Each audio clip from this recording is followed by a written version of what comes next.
کہ کائنات پھیل رہی ہے. میں دیکھ رہا ہوں گیلیکسی میں سٹارز دور دور ہو رہے ہیں اور پھیل رہی ہے یہ کائنات. اور قرآن کہتا ہے وَالسَّمَاءَ بَنَيْنَاهَا بِأَيْدٍ وَإِنَّا لَمُوسِعُونَ. آسمان کو ہم نے اپنے دست قدرت سے بنایا ہے اور اس کو ہم قیامت تک پھیلاتے رہیں گے. 14 صدی پہلے ہی یہ تحقیق اللہ کے کلام میں آ چکی.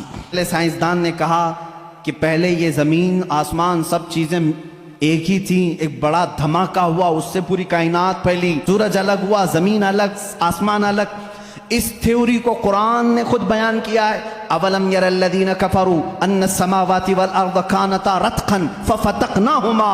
اللہ فرماتا ہے اے محبوب کیا نہیں دیکھتے وہ کافر اب بھی انکار کر رہے ہیں، زمین اور آسمان ملے ہوئے تھے، ہم نے ان کو پھاڑ کر کے الگ کیا.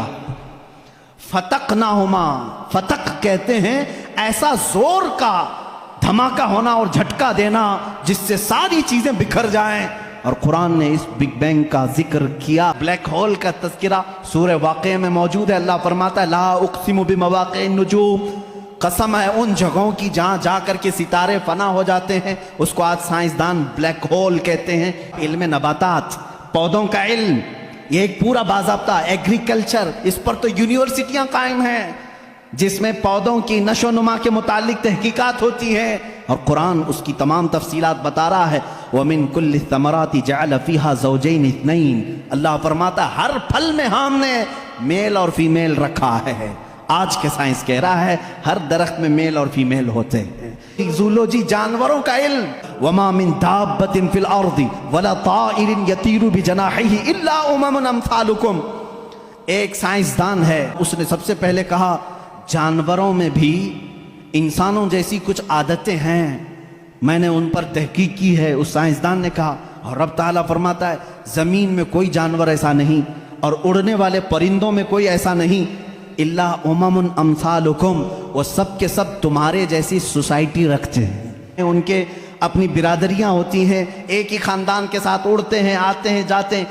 قرآن اس بات کو پہلے بتا چکا ہے. چونٹیوں کا علم، ایک سائنسدان ہے، اس نے کہا ہے کہ چونٹیاں بات کرتی ہیں اور یہ سب ایک دوسرے کے کانٹیکٹ میں آ کر کے ہی کام کرتی ہیں. اور قرآن کہہ رہا ہے سورہ نمل پوری چونٹیوں کی سورہ ہے. اللہ تعالیٰ فرماتا حتی اذا اتوا علی واد النمل قالت نملۃ یا ایھا النمل ادخلوا مساکنکم. جب سلیمان علیہ السلام اپنے لشکر کے ساتھ سے گزر رہے تھے تو ایک چونٹیوں کی وادی کے پاس آپ آئے تو اللہ فرماتا ہے چونٹیوں کی جو بڑی سردار تھی اس نے ساری چونٹیوں سے کہا یا ایھا النمل ادخلوا مساکنکم، اے چونٹیوں جلدی جلدی اندر داخل ہو جاؤ، کہیں سلیمان علیہ السلام کا لشکر تمہیں بے خبری میں روند نہ جائے. شہد کی مکھی پر ایک بندہ ہے جس نے ریسرچ کیا اور اس کو نوبل پرائز ملا ہے.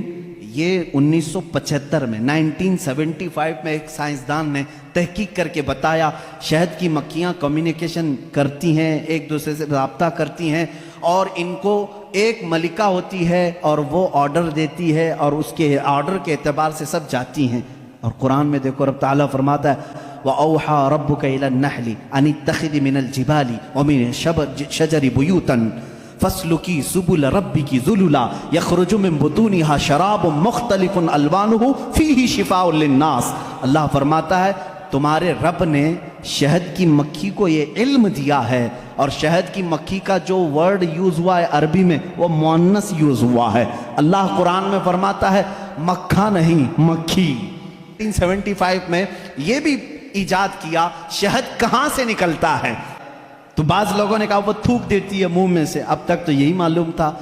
1975 میں ایک سائنسدان نے کہا نہیں، اس کی بیلی میں سے، بیلی فیٹ جو ہوتا ہے پیٹ کی چربی یہاں سے نکلتا ہے.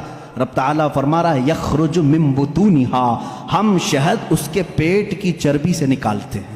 اس میں اللہ کی نشانیاں ہیں اور خود مولا نے فرمایا شفاء للناس، اس میں پوری تمہارے لیے انسانوں کے لیے شفا ہے. اللہ تعالیٰ فرماتا افلا ينظرون الى الابل كيف خلقت، تم نہیں دیکھتے کہ اونٹوں کو اللہ نے کیسے پیدا کیا. یہ کالجوں میں پڑھایا گیا ہے زولوجی کے اسٹوڈنٹس کو کہ تمام مخلوقات میں اونٹ کی تخلیق ایک سب سے الگ ہے، اس لیے کہ اس کے اندر ایسا مادہ ہے 1 مہینے تک بغیر کھائے پیے زندہ رہتا ہے.